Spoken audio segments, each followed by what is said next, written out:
Welcome to GNCC's Lunch and Learn, focused on what motivates customers to choose you and keep choosing you. My name is Mishka Balzama, and I will be your moderator for the next hour. And thank you for choosing to be with us for the next hour. Over the past 16 months, business developed more engagement initiatives than ever before by investing in new technologies, moving the organizations over to e-commerce platforms, and exploring new strategies to reach their existing and potential customers. Businesses are in a constant battle to both attract new customers and maintain the loyalty of the current ones, likely now, probably more than ever. It may take up to 5 times longer to attract new customers, so once your customer or brand loyalty is earned, it needs to be kept. Today's Lunch and Learn focuses on how to get and keep new customers and satisfy your loyal ones. We will cover tools and techniques, not just knowing of who, but knowing why your audience buys. Points of reality and opportunities to engage and build advocates, and where one could lose customers and not even know it. This informative session is being made possible because of our partnership with the YMCA Employment and Immigrant Services of Niagara. Whether you're looking for an entry-level work or for more of a senior role, finding a job isn't always easy. And that's why they offer employment programs to support employees through this process. And if you're an employer, there are an extensive amount of programs and employment service programs that are available for you and for your employees. And it is my great pleasure to be joined today by Nikki Anderson, who is passionate about the work of the YMCA Employment Immigrant Services of Niagara, and so are we. Nikki, over to you. Thank you. So again, Nikki Anderson from the YMCA Employment and Immigrant Services. Just wanted to give you a brief little note about things that we can do to help employers and job seekers. So in regards to employers, we can connect employers with skilled job seekers to a job match. We can assist with upscaling current staff. And in some cases, we can help with some paid placements. So lots of things that we can do, and all of our services are free. For job seekers, we can connect the job seekers with the employers. So we have access to that hidden market, and we've really built a strong name for ourselves in the community. So please reach out with any questions. Thank you. Thank you very much for being with us, Nikki. And I honestly can say we hear from so many employers, especially of the services that you offer and the difference that you make to them. So thank you for being here, and thank you for allowing us to hold this important Lunch and Learn too. We are fortunate to be joined by Blair Severn. He's a chair and co-founder of Enabling Ideas organization, the Mobilizing Results consulting team, and the Market Tester automated online research tool. He's best known for his achievements in building strategic growth for businesses and organizations, and Blair has an innate ability to fuse design thinking with financial rigor. Blair, thank you so very much for being with us today. Oh, it's my pleasure, Mishka. Thank you for inviting me. And just for all the attendees, the format of today will be that for the next 30 to 35 minutes, I'm going to hand it over to Blair and for his presentation and insight. And I think you'll really, really appreciate the angle and the where he's coming from and the information he's going to share. And following that, we will have an engaging Q&A session. So at which time you can either use the raise your hand or the chat function to engage with Blair directly, and hopefully we can answer all the questions that you have brought with you or that might actually come up during the presentation. If you wish to enable live transcript, please refer to the bottom of your Zoom screen for that option. It is available and always there. And on that note, Blair, over to you. Well, thank you so much, Mishka. I'm really happy to begin to share with you some of our experience and expertise and learnings along the way in gaining customer insights and gaining customer engagement. So I'm just going to share my screen here and get some information going. So let me tell you where this information first came from. So it comes from the files of our Customer Insight and Engagement Solution module, which is about designing how to accomplish more customer insight and more customer engagement. And what we're going to talk about today, we're going to do a little bit of an excerpt of an exercise that we would, typically walk through companies through to think about how to accomplish this better. So in this expert, we're going to talk a little bit about customer insight techniques. We're going to talk a little bit about how to get this insight. Some tips for leadership as business owners or business leaders, managers in your organization, and some cautions.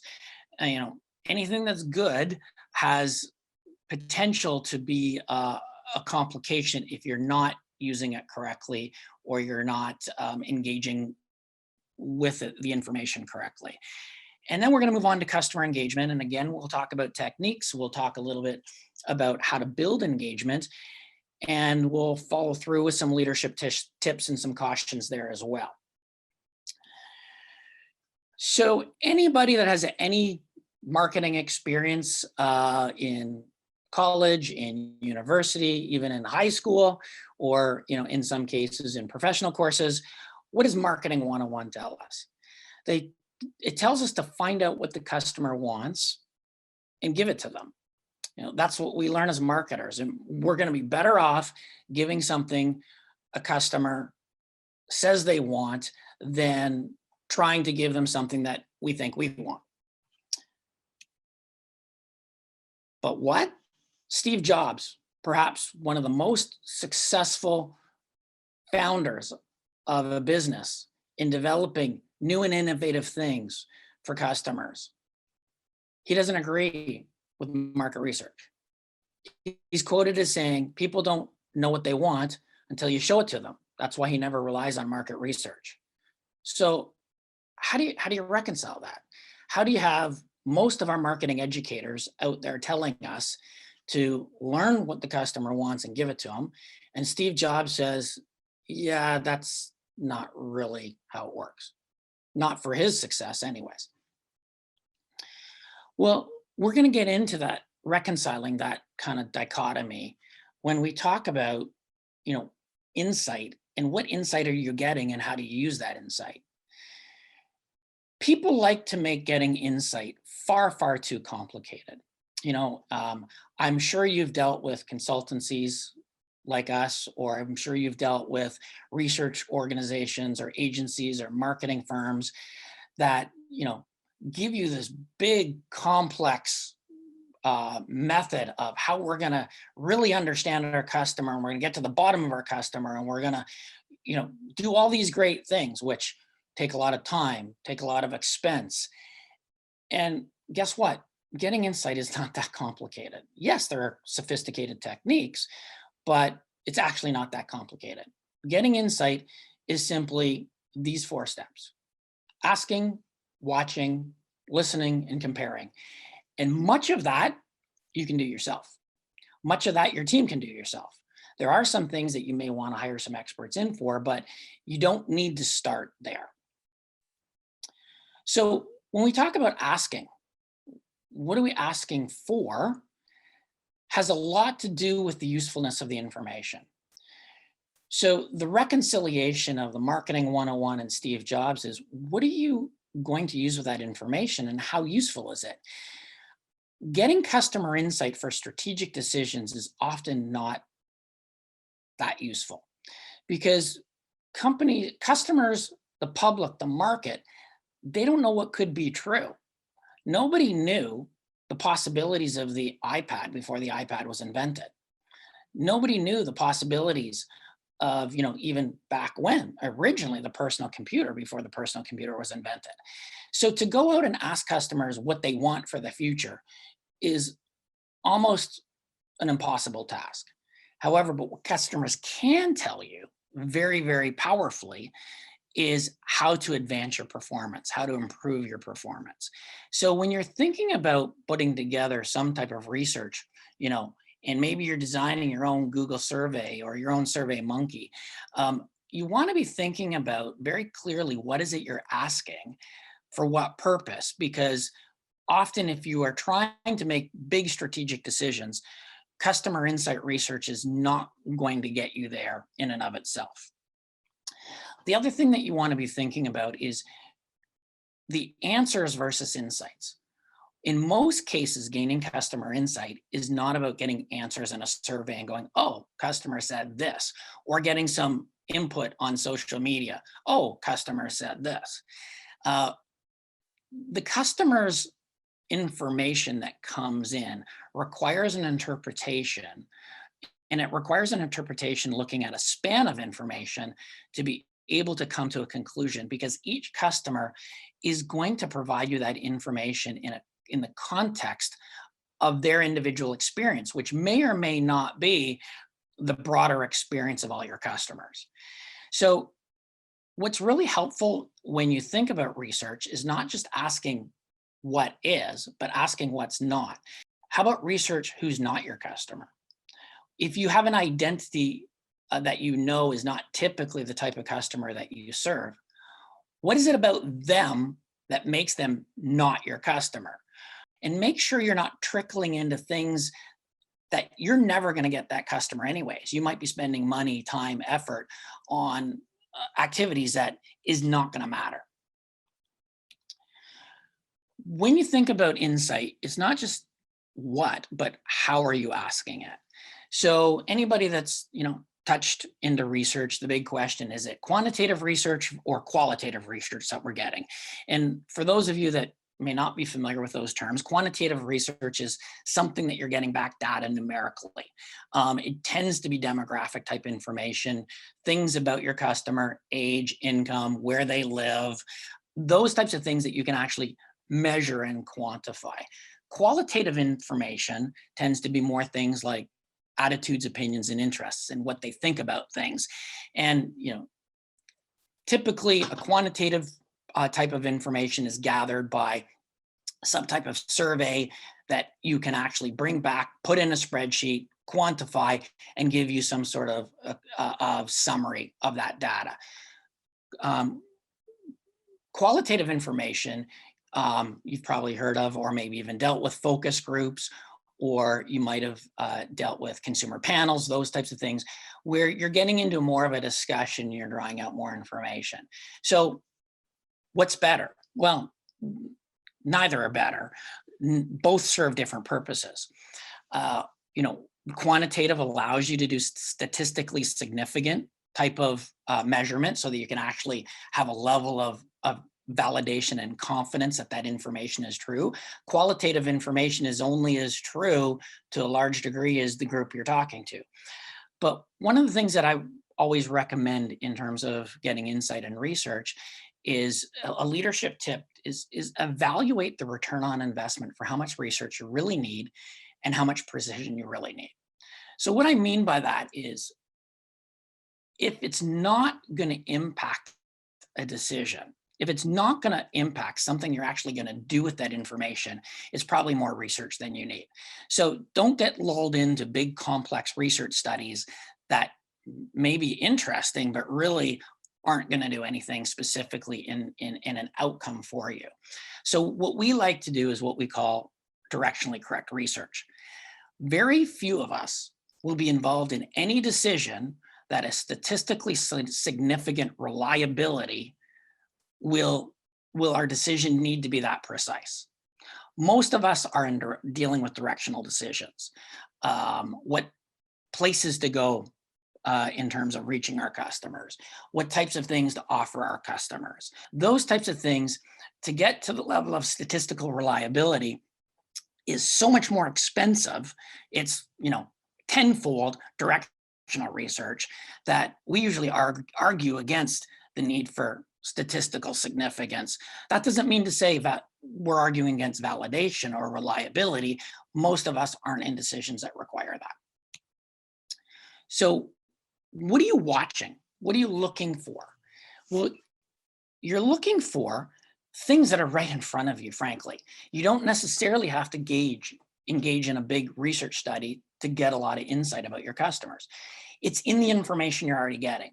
So performance measures, a lot of people are all over KPIs and they think KPIs are great, key performance indicators. But we look at those things for things like our efficiency performance, effectiveness, or we look at things like that for financials. But take a lens of customer engagement in looking at that information. Simple sales data will tell you what customers are responding to or not.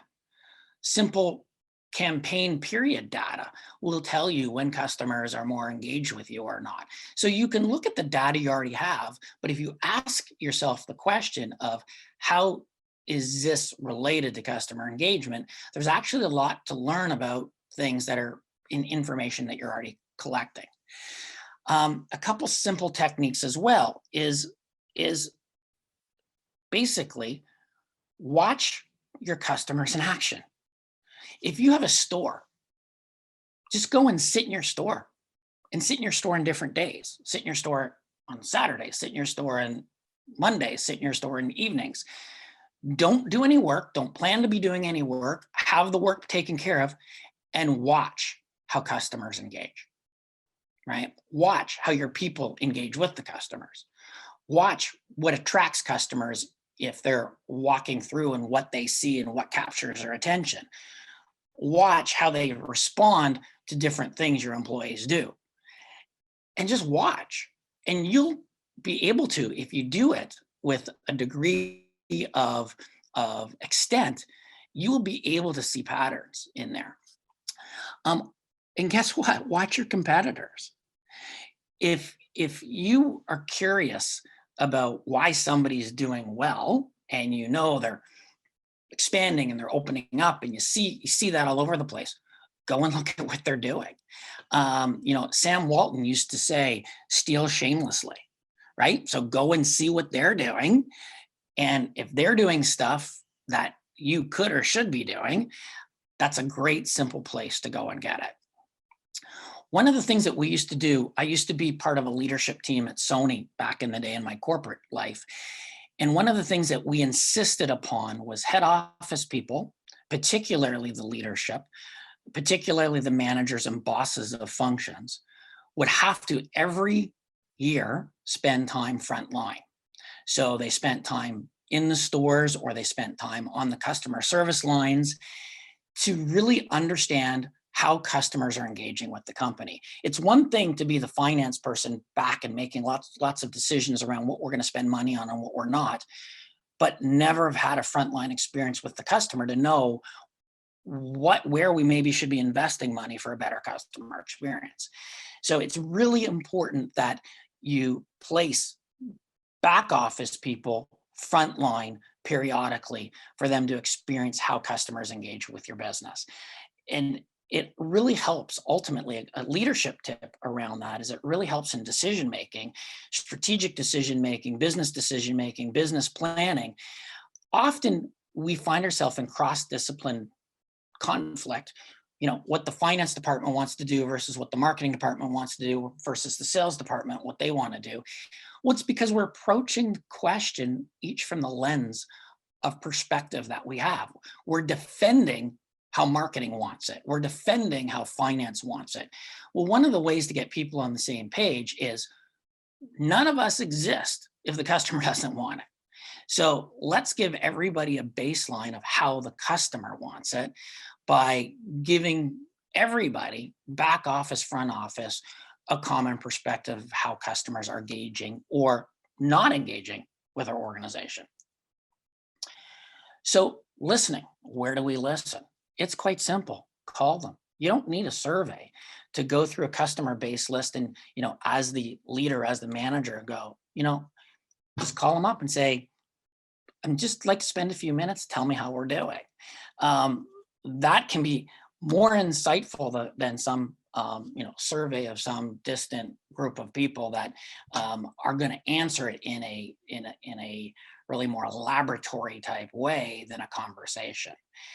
Get on your customer service line and listen to it, or be on the customer service line, or at minimum, get transcripts from your customer service people, or if you have a customer service line, you should be getting a monthly report on the most common things customers are saying, good and bad.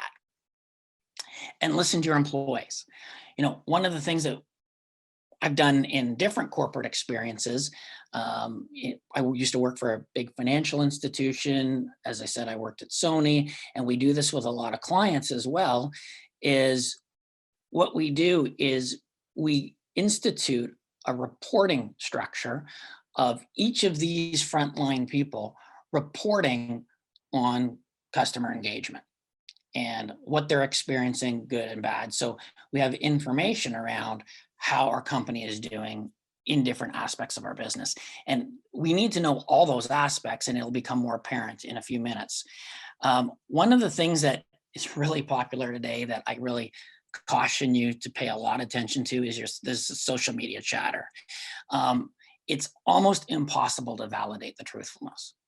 First of all, even in good intended individuals are commenting in the extremes. They're commenting when they really, really love it, or they're commenting when they really, really hate it, which is not necessarily reflective. So if you look at social media, you can get the wrong impression of how much people love what you do or how much people hate what you do. And then, of course, there's all the trolls and the, potential of competitors making comments on each other's sites and all sorts of, funny games. So, I mean, social media at best is a broad brush. If you've got 1,000 great comments and you got 500 bad comments, you're likely doing better. If you got 1,000 bad comments and 500 great comments, you're likely doing worse. But I wouldn't put a lot of weight into what specifically you learn on social media. So one of the very most effective methods of gaining insight is comparing. So what is comparing versus testing versus research? So one popular way that even big companies are using to test, as an example, is maybe even though they have the means to launch a new product or a new service, they launch it on Kickstarter. If people are prepared to fund it, then that's a pretty strong indicator that people are prepared to buy it. So it's a great testing method, big or small. But testing is testing, meaning that you're getting a response based on a specific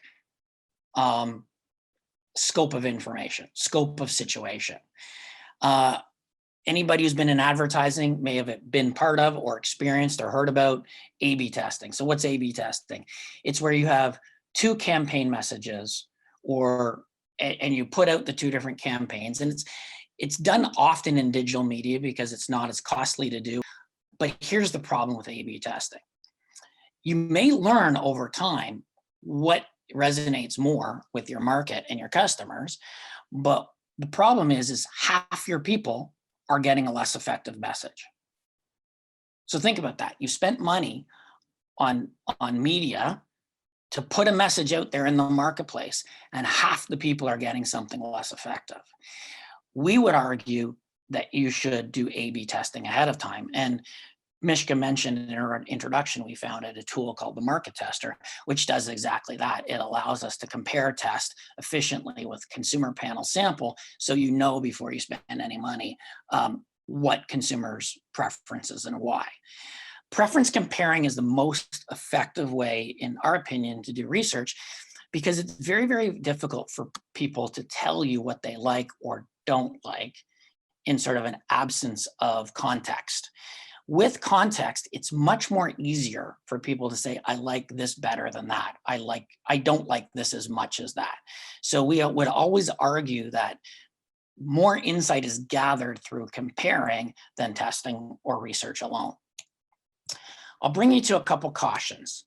So a caution is projecting yourself into the data, into the information. We look at things from our perspective. Even if the data is in front of you, it's natural to interpret the data towards a way that makes sense to you. And I thought this was a great quote, was we don't see things as they are, we see them as we are. And you need to have that perspective that you are coming to the information, even if it's data in front of you, you're coming to it with a bias. And you always have to identify your bias as you're evaluating those interpretations. Another caution is personas aren't reality. Don't be projecting the ideal. Now, again, personas, if you haven't heard that term, it's an extremely popular form of research now.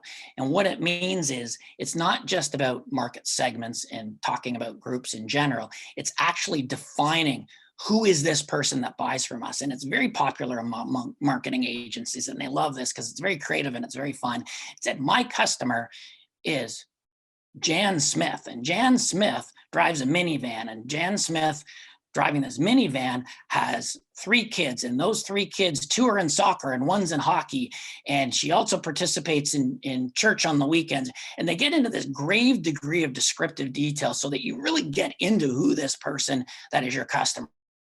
Well, the reality of it is everyone is slightly different, and being slightly different does not mean a persona.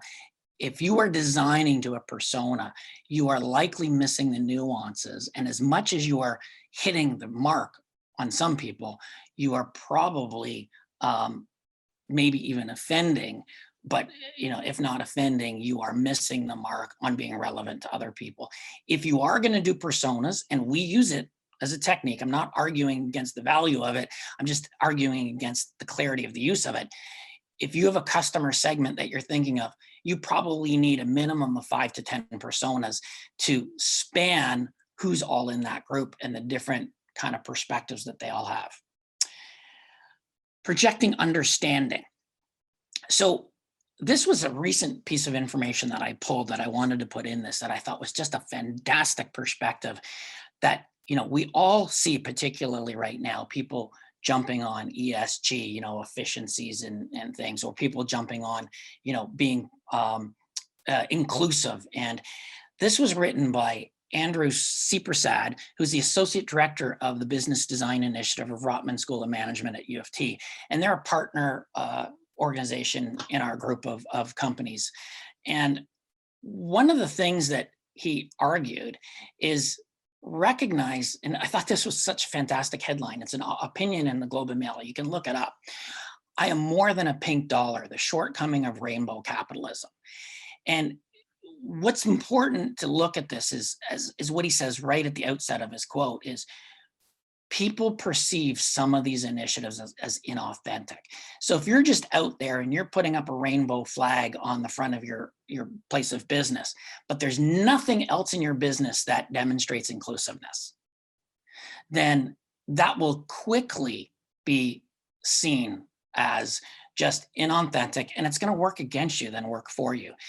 I'm not saying inclusiveness is not a great thing as a primary value within your business, but you need to show it throughout your business in every aspect. After we've done all that about engagement and or insight, and we've learned all about that. So how do we do something with this? Let's talk a little bit about engagement. Engagement, again, not that complicated. Engagement is simply what engagement, how to engage, and to what end. And to what end is probably the most important thing, if you remember anything from today's session, is to what end, and making sure that to what end is in the fabric of your organization. So what is engagement? Engagement is not how you talk to customers. Engagement is not your customer service line. Engagement is not how you social media post. Engagement is not how you invite subscriptions or followers. Engagement is everything, everywhere, every day. Your name badge on your uniform is engagement. The cleanliness of your location, whether it's dusty or clean, is engagement. Every aspect of what you do that a customer can come in contact with is engagement. And the way it works is quite simple. Think of it like a bank account. Everything that you do that engages the customer positively is a deposit to your bank account. Everything that you don't do well is a withdrawal. So you can have the most fantastic social media engagement going on, and then they come into your restaurant and the floors are dirty and the tables are dirty. You're done. You spent lots of money engaging with the customer and having all this great, activity and interchange with them. And then you do the one thing that is most business critical to you, say in a restaurant, having a clean environment, and all those deposits are eliminated with one single withdrawal. So when you think of engagement, you have to go through your organization literally with a fine-tooth comb and take an inventory of every element of how a customer may engage with you. There is no detail too small. When you're thinking about designing for your engagement, you want to design what we call as a through line. And a through line is, what is the underlying basis by which you're engaging with customers that everybody can recite in your organization, everybody. So if your through line is about being fast and expedient, everybody has to do that. Not just people in the front line, but people in the back of the warehouse. Everybody has to know that that is your bottom line engagement through line. And what's important is what customers obviously should think, what customers should experience. And the old saying, like, I don't remember what you said, but I don't remember what you did, but I certainly remember how you made me feel. And so really understanding what is the feeling that you want customers to have in all touch points of your engagement becomes bottom line for everybody. And it helps people make decisions. It helps every employee across your organization make decisions to be able to do that. If they know this through line, they can always measure their actions against this through line. One of the things that's often we tend to do when designing customer engagement, and particularly if you're in certain functions that are there to protect the risk of the company, whether you're the finance function, whether you're the operations function, whether you're the logistics function, we want to protect the company. We have genuine interest in protect the company. So we'll often want to institute engagement things that protect the company from how we might be taken advantage of. The one thing that we caution leadership on is you don't design to protect against the 2% of cheaters. You design for the 98% of decent, honest customers, and the 2% of cheaters are just a cost of business that you should actually be budgeting for. And what I mean by that is I don't mean be ridiculous and not put in the right security measures and things like that you need to, or the right financial disciplines that you need to. What I'm talking about is, an obvious example, is things like return policies. And so Costco, fantastic example. Costco, and I've heard on top of anecdotal story where you can buy something at Costco and bring it back a year and a half later if all of a sudden it broke and you're going, didn't meet my quality my quality standard. And they're like, yep, no problem. And they know some of that is just people bringing it back, but they also know they get volumes and volumes and volumes of people coming to them because they have that policy. So think about where you may be designing policies that are actually restricting customers how they feel about your company. Get centered, modify, and build. When we started out, we had an inexperienced social media person come to us and say, well, you got to be on Facebook, you got to be on Twitter, you got to be on Instagram, you got to be on LinkedIn. And they had all these things that we had to be. And I'm sure many of you have faced the same thing. And it's a matter of being everywhere mediocre, because we didn't have the bandwidth, we didn't have the capability to be everywhere well. That just basically screams to the market of everywhere they see you as mediocre. So what we always argue is understand, what is your center point? What are you going to be great at? And then build off being great at that. So if you're going to be really great on Facebook. Be really great on Facebook and engaging with people on Facebook and content on Facebook. Or if you're going to be really great in store, be really great in store. Don't do a half job in store and a half job online. Build off of it. Back from an old sort of retail concept is you don't pop one store in Vancouver and one in Calgary and one in Toronto.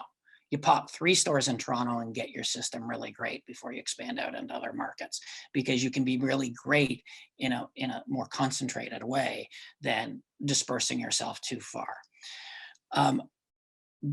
If there's something in your engagement plan that you've set up and you're dormant, make it dark. Dormant says a lot more about you than not being there at all. If it's dormant, it screams inactive, it screams not doing anything, it screams unprogressive. So don't set up a bunch of stuff that you haven't planned the bandwidth to manage. Ultimately, what's really critical is we want to win. Marketing term you might have heard is share of mind, meaning that when people think of satisfying whatever it is we do, they think of us. But what we're really trying to do when we talk customer engagement is share of heart. So what's share of heart? Share of heart is they have a feeling of connected with you, a feeling of meaningful with you. So what you're really looking to do with customer engagement is not to grow a customer base. You're looking to grow a customer community. And some of the bigger brands that have more means but do it really well, those are the ones that have events and activities and involve people, and they're not even selling anything. They're just engaging the customer in fun and good feeling. And if you can engage the customer in fun and good feeling, and you have their share of heart, you will ultimately end up getting their share of wallet. And one of the things that we know, and it's proven time and time again, and example again, and you can look up multiple experts that will support this. The more a customer trusts, the more they like you, the less weight they'll give to price. So it may take some investment to build community and build share of heart, but if you build trust and you build likability, all of a sudden those small price differences don't matter, and you can more than recover with a slightly higher margin on what you offer, even if your price is a little bit higher than your competitors. So the last caution I'm going to leave you with today, and this is, if you remember anything, is remember my earlier statement about everything, everywhere, every day, and be always searching for the misalignments with respect to your baseline for customer engagement, that through line for customer engagement. We do a lot of work on auditing our business. We audit our financials, or we might review financials every month, or key performance indicators. That's all great stuff to do. I'm not arguing against that, but that's lagging indicators. That's telling you how your business is already done. If you're not already, you should be having a regular audit of your customer engagement, which is a leading indicator, and starting to score customer engagement. And the more you score customer engagement and that improves, you can start to predict higher performance in your financials, higher performance in your KPIs. And with that, that's everything I wanted to share with you today. I hope you found it informative and enjoyed it. And if there's any questions, Mishka, I'm happy to dig into them. Thank you so very much for this informative session, Blair. We really do appreciate it. We've had a number of questions that have come actually into us from ahead of this today's Lunch and Learn via either email or social media. And so I'm trying to get to all of them in the next 20 minutes. And there's a few of them that actually have come forward from attendees who are with us today. And I am actually going to start out with one particular question that has come forward for one of our attendees here that's here, and they're asking, how do we watch organizational customers, especially that are distant, that are not in close proximity or in close proximity markets? So a lot of what you spoke about makes sense when we can see our customers, we can see the engagement, but a lot of us are engaging with customers, suppliers, and more than that, in a very different reality. How do we evaluate that? Well, like any research technique, not all techniques are applicable to all situations.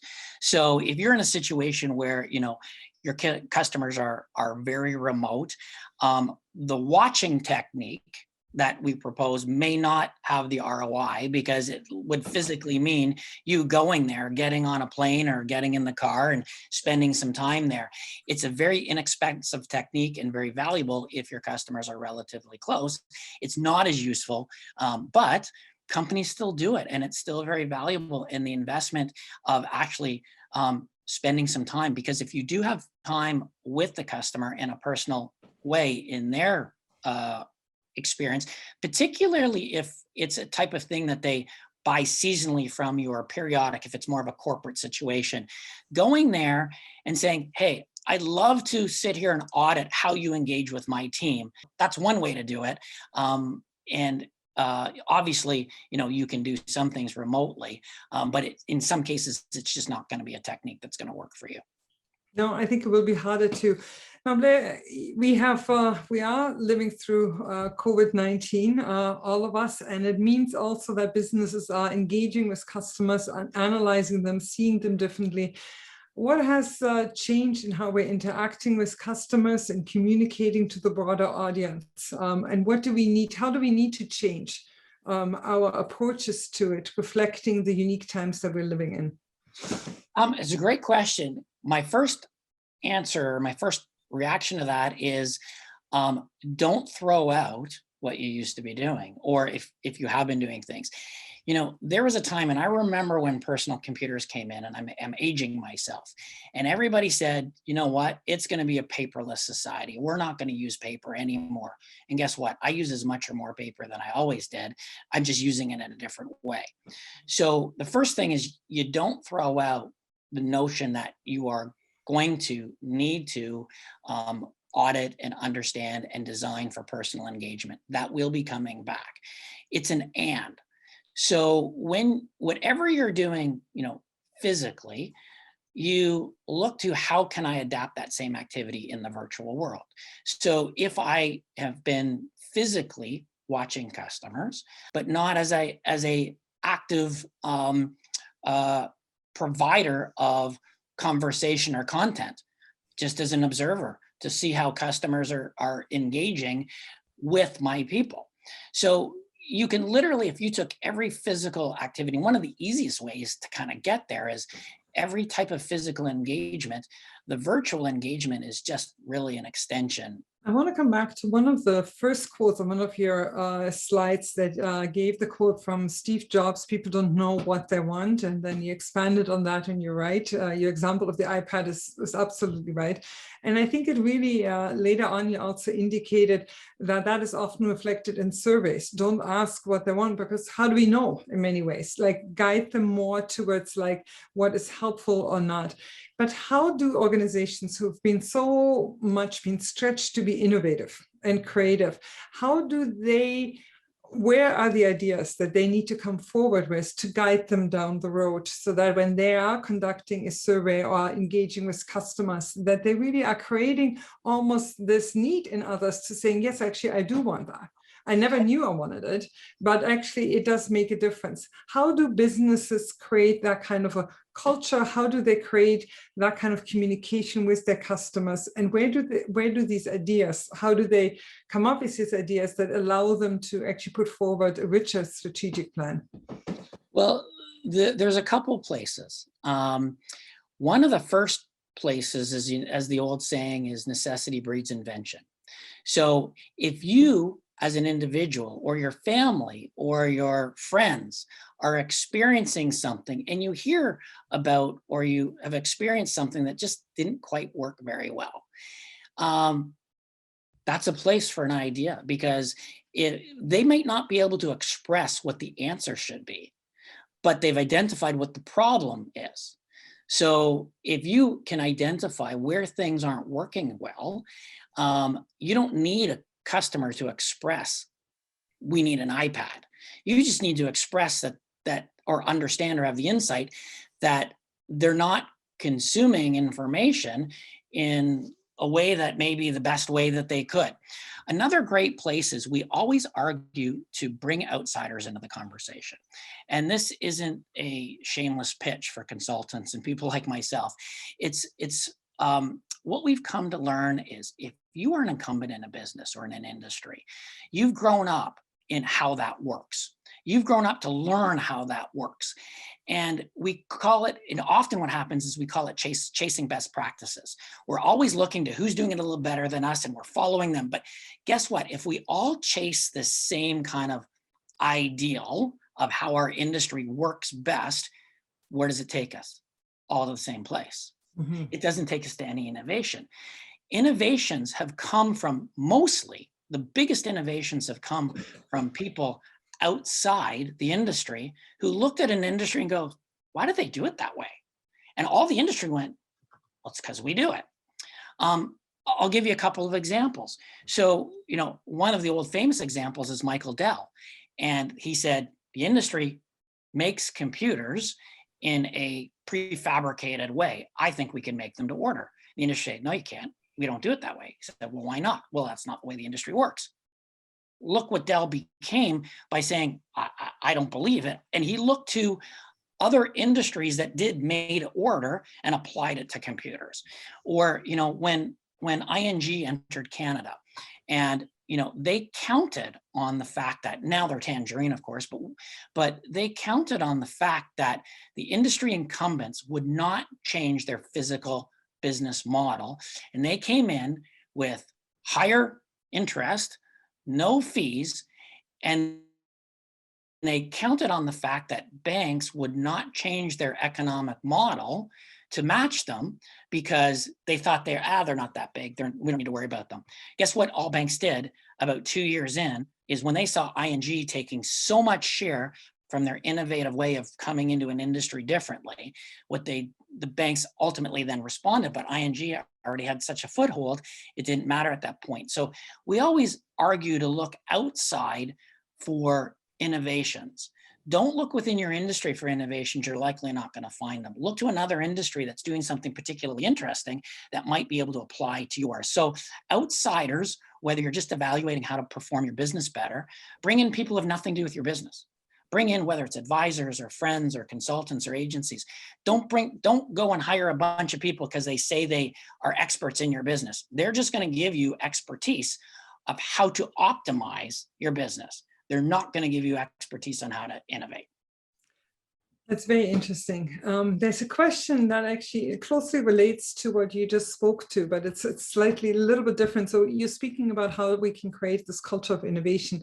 And the question that has come forward from one of our attendees is to saying, what kind of organizational structure do we have to have in place to actually create that kind of understanding of our customer engagement that we have? Because we currently, many of us, as you had pointed out, we're measuring our financials, we're measuring our signups, open rate of emails that we send out, usage of our website, social medias, likes, dislikes, comments, engagement that we have there. So we have all these measurements and we report them back to our bosses, to our boards and others. But how do we really get a pulse of the customer experience that they have and the engagement that they have? And what kind of organizational structure do we have to have in place to kind of change that dialogue around? Because it is a culture shift to look at it differently, because we engage with customers every single day. But how do we know, how do we kind of get a sense this was valuable or not? Are there different questions we need to ask? Are there different ways, different indicators that we need to look for and that managers and staff need to look for? It's a very good question. And my answer to that is, coming from a couple different perspectives, is organizations need to be balanced, right? Any quality taken to extreme becomes a dysfunction. So if you have a really kind of creative, flexible culture taken to the extreme with no managerial discipline, you become inefficient and often unprofitable. If you have a completely tight, button-down, efficient culture, but no innovation, you might make some money for a while, but you will probably become irrelevant. So what's really important is you have the balance between the creativity and innovation and the managerial discipline. You need to have a customer engagement report that's happening every month, like your financial report. And that customer engagement report is where you are taking these different indicators, your social media responses, your performance on your web portal, your click-throughs. Those are just indicators. Those aren't the answers in itself. It's taking that and curating all that information and putting trend lines to customer engagement. So we're engaging more digitally, we're engaging less digitally, we're engaging more, in person, not in person. By curating that information into a management discipline, think of it like an income statement. So if you don't have that bottom line information, all those lines in that income statement aren't that meaningful, right? It only becomes meaningful when you summate it to a meaning, and that's your bottom line. So your customer engagement indicators all need to be summated into a bottom line of insights. So that's one thing, is make it part of your management discipline. The second thing is make it a rule. I mean, if you are big enough and you have enough bandwidth, a customer engagement at the leadership table, right, that crosses all the functions. It is a cross-functional impact. So either the CEO owns that role and manages that role, and it's embedded in the culture that the CEO creates, or one really telling way is a key person that is direct at the leadership table with the CEO, the engagement leader, that has the ability, it's kind of a cross responsibility. They may not own that function in each of the cases of the business, but they own the accountability of how customer engages in that area. And so by ensuring that it's either an actual official role or actual managerial activities embeds in the culture. You either get the culture you design or you get the culture that resolves. So if you want that to be part of your culture, it needs to be part of your strategic design.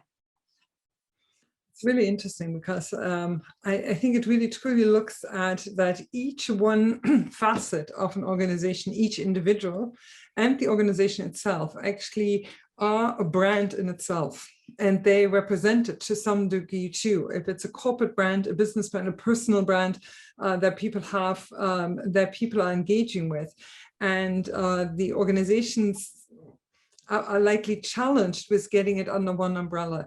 So now we're looking at an environment where many people are working remotely, and it becomes even harder for organizations to create that cohesive message, because we're not side by side with people. We are like in this format, but the majority of the time in our own four walls, working independently.